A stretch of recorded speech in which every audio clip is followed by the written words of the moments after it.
तो दोस्तों आज हम फिर से आपके लिए लेकर आए हैं देश दुनिया की सभी ताजा बड़ी खबरें। फटाफट एक एक कर विस्तार से आज आपको बताएंगे, तो वीडियो को अंत तक जरूर देखें। दोस्तों वीडियो बनाने में हमें काफी मेहनत लगी है, तो वीडियो को दिल से लाइक कर दें। जहां दोस्तों पहली खबर में आपको बताएंगे कि उत्तर प्रदेश में समाजवादी पार्टी के साथ गठबंधन करेंगे असदुद्दीन ओवैसी। एआईएमएम ने किया ऐलान, छूट गए हैं योगी के पसीने। इसी के साथ दोस्तों दूसरी बड़ी खबर में आपको बता दें कि कृषि कानून को पंजाब के मुख्यमंत्री कराएंगे रद्द। कृषि कानून की वापसी को लेकर अमित शाह से की है मांग, बढ़ गई है भाजपा की मुश्किलें। भाई आपको बताएंगे दोस्तों कि हिंदू संगठनों से लगा मोदी अमित शाह को बड़ा झटका। हिंदू संगठनों ने भारत को हिंदू राष्ट्र घोषित करने की मोदी से कर दी है मांग। कहा 2 अक्टूबर तक अगर भारत को हिंदू राष्ट्र मोदी ने नहीं किया घोषित तो भाजपा के खिलाफ पूरे देश में करेंगे प्रदर्शन। वहीं आपको बताएंगे दोस्तों की जातिगत जनगणना को लेकर बुरी तरह से फंसी मोदी सरकार। भाजपा सांसद संघ मिश्रा मौर्य ने किया खुलकर जातिगत जनगणना का समर्थन, बढ़ गई है भाजपा की मुश्किलें।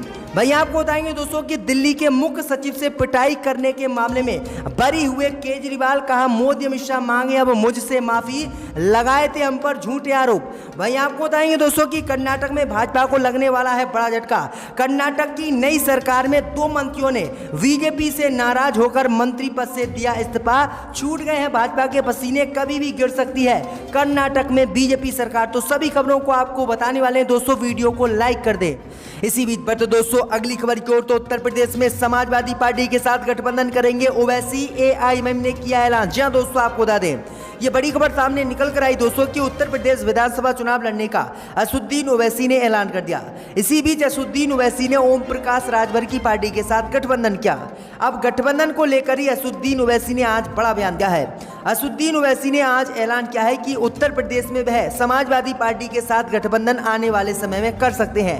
असदुद्दीन ओवैसी ने कहा है कि अगर समाजवादी पार्टी चाहे तो एआईएमएम से गठबंधन कर सकती है और एआईएमएम गठबंधन करने के लिए समाजवादी पार्टी से तैयार है। असदुद्दीन ओवैसी ने कहा है कि जो भी हमारे उम्मीदवार मैदान में उतरेंगे इंशाअल्लाह वो विधायक बनकर आएंगे। भाई असदुद्दीन ओवैसी से पूछा गया कि आप बीजेपी से गठबंधन क्यों नहीं कर लेते, तो असदुद्दीन ओवैसी ने कहा है कि बीजेपी दूसरी विचारधारा की पार्टी है, इसलिए हम बीजेपी से किसी भी कीमत पर उत्तर प्रदेश में गठबंधन नहीं कर सकते। बीजेपी मुस्लिम विरोधी है और हम मुस्लिम हैं, इसलिए हम किसी भी कीमत पर बीजेपी से गठबंधन नहीं करेंगे, लेकिन सेकुलर पार्टियों से हम उत्तर प्रदेश में गठबंधन करने के लिए तैयार हैं। तो असदुद्दीन ओवैसी ने साफ संदेश दे दिया कि अगर अखिलेश यादव चाहें तो एआईएमएम उनसे गठबंधन कर सकती है। इसी बीच पर तो दोस्तों अगली खबर की ओर, तो मोदी अमित शाह को लगा बड़ा झटका। हिंदू संगठनों ने भारत को हिंदू राष्ट्र 2 अक्टूबर तक घोषित करने की मोदी से की है मांग, बढ़ गई है भाजपा की मुश्किलें।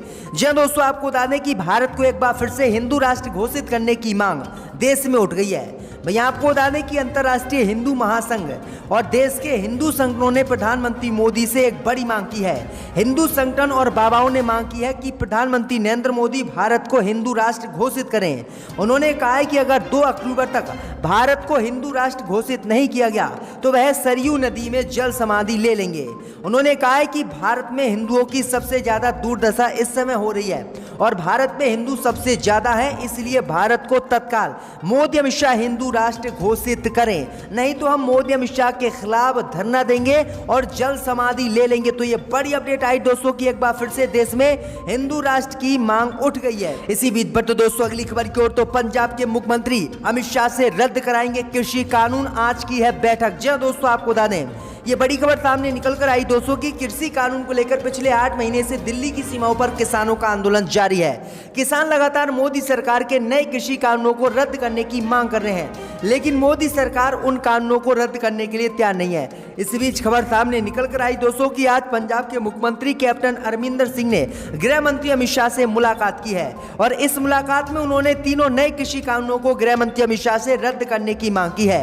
उन्होंने कहा कि केंद्र की मोदी सरकार इन तीनों नए कृषि कानूनों की कॉपियां को पढ़े और फिर गृह मंत्री अमित शाह इस पर आदेश जारी करें कि तीनों कृषि कानून हम देश में लागू नहीं करेंगे। वहीं आपको बता दें कि लगातार पंजाब की कांग्रेस कांग्रेस सरकार तीनों कृषि कानूनों को रद्द करने के लिए मोदी से बातचीत कर रही, लेकिन मोदी सरकार रद्द करने के लिए तैयार नहीं है। इसी को लेकर आज फिर से कैप्टन अमरिंदर सिंह अमित शाह से मिले हैं और उन्होंने फिर से कृषि कानूनों को रद्द करने की मांग अमित शाह से कर दी है। अब देखते हैं अमित शाह कृषि कानूनों को रद्द करते हैं या फिर नहीं। इसी बीच पर तो दोस्तों अगली खबर की ओर, तो जातिगत जनगणना को लेकर बीजेपी की बड़ी मुश्किलें। भाजपा सांसद ने जातिगत जनगणना का कर दिया समर्थन, बढ़ गई अब भाजपा की मुश्किलें। जी दोस्तों, आपको बता दें कि उत्तर प्रदेश में जातिगत जनगणना को लेकर सपा, बीएसपी और कांग्रेस सभी राजी हैं और लगातार अखिलेश यादव उत्तर प्रदेश में जातिगत जनगणना की मांग बीजेपी से कर रहे हैं, लेकिन बीजेपी उत्तर प्रदेश में जातिगत जनगणना कराने के लिए तैयार नहीं है। इस बीच खबर सामने निकल कर आई दोस्तों की विपक्षी सांसदों के साथ साथ अब भाजपा के सांसद भी जातिगत जनगणना के समर्थन में उतर आए हैं और मोदी अमित शाह की मुश्किलें बढ़ा दी हैं। दरअसल आपको बता दें कि मंगलवार को लोकसभा में कार्रवाई के दौरान बीजेपी सांसद ने कांग्रेस पर हमला करते हुए कहा है कि देश में कांग्रेस पार्टी ने सबसे ज्यादा शासन किया है।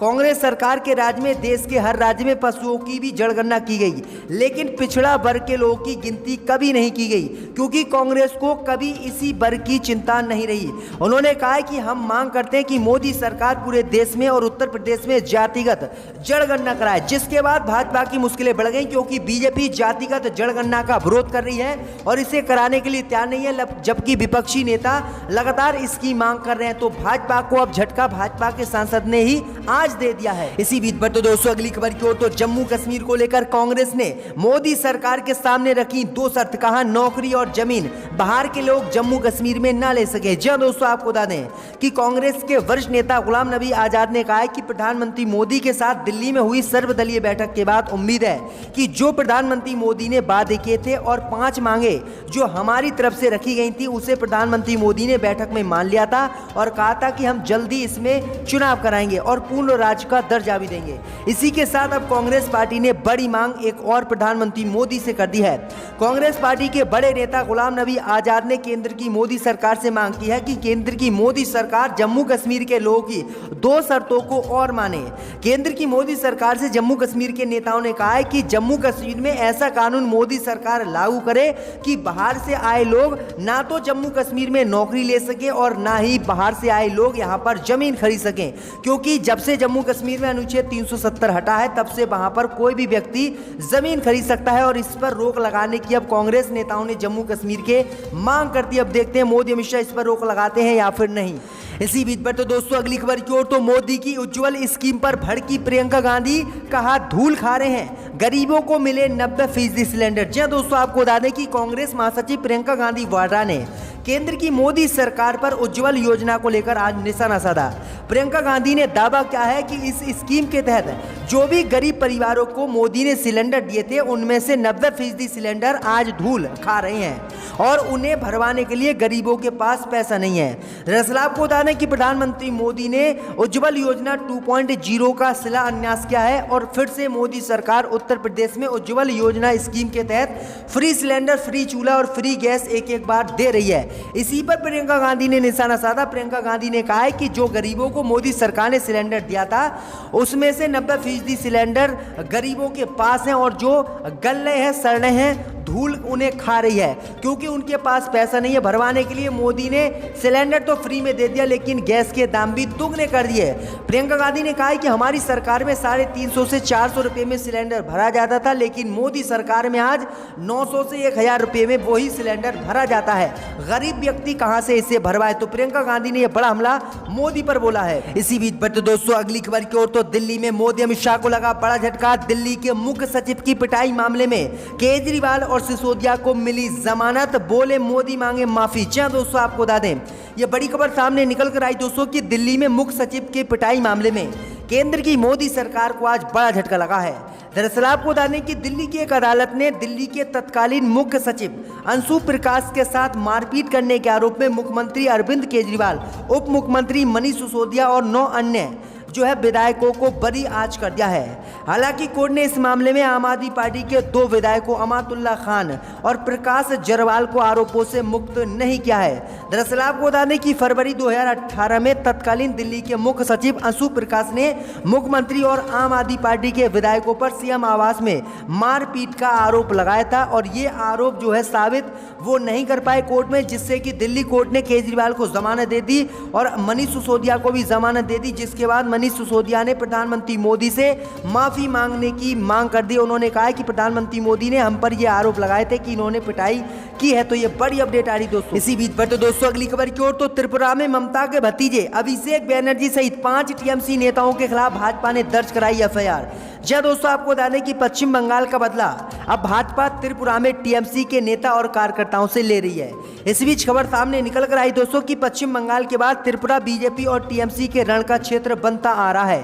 त्रिपुरा पुलिस ने पश्चिम बंगाल की मुख्यमंत्री ममता बनर्जी के भतीजे और टीएमसी के 7 नेताओं के खिलाफ एफआईआर आज त्रिपुरा में दर्ज की है।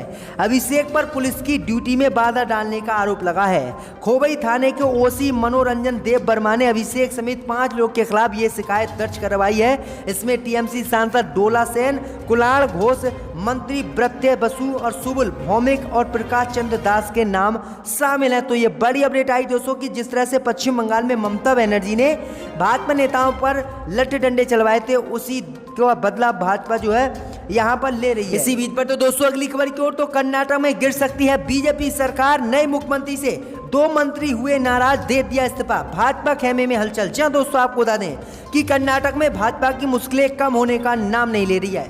कर्नाटक में बीजेपी ने मुख्यमंत्री तो बदल दिया, लेकिन बीजेपी के नेता इस मुख्यमंत्री से भी नाराज हैं। दरअसल आपको बता दें कि कर्नाटक के मुख्यमंत्री वसुराज मुंबई डैमेज कंट्रोल में आ गए हैं।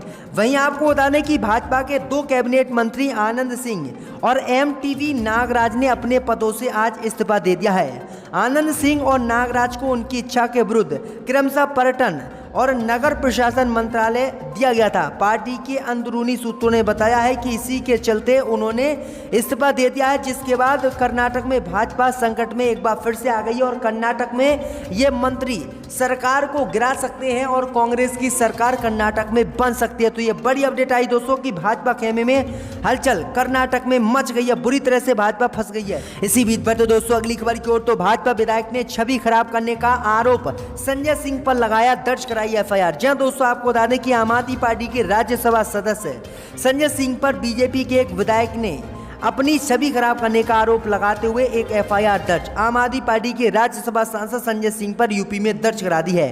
बस्ती जिले की हरैया विधानसभा सीट से भाजपा विधायक अजय सिंह ने संजय के खिलाफ हसरतगंज थाने में ये शिकायत दर्ज कराई है।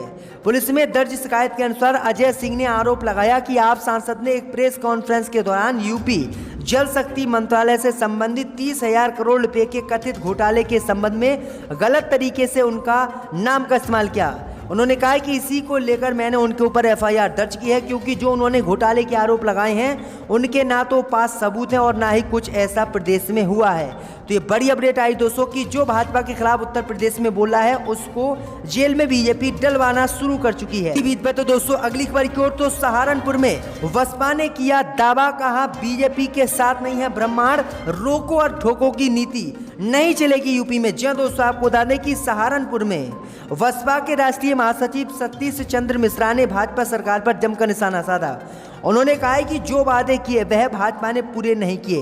विकास के नाम पर कुछ बीजेपी ने उत्तर प्रदेश में नहीं किया, विनाश जरूर किया है।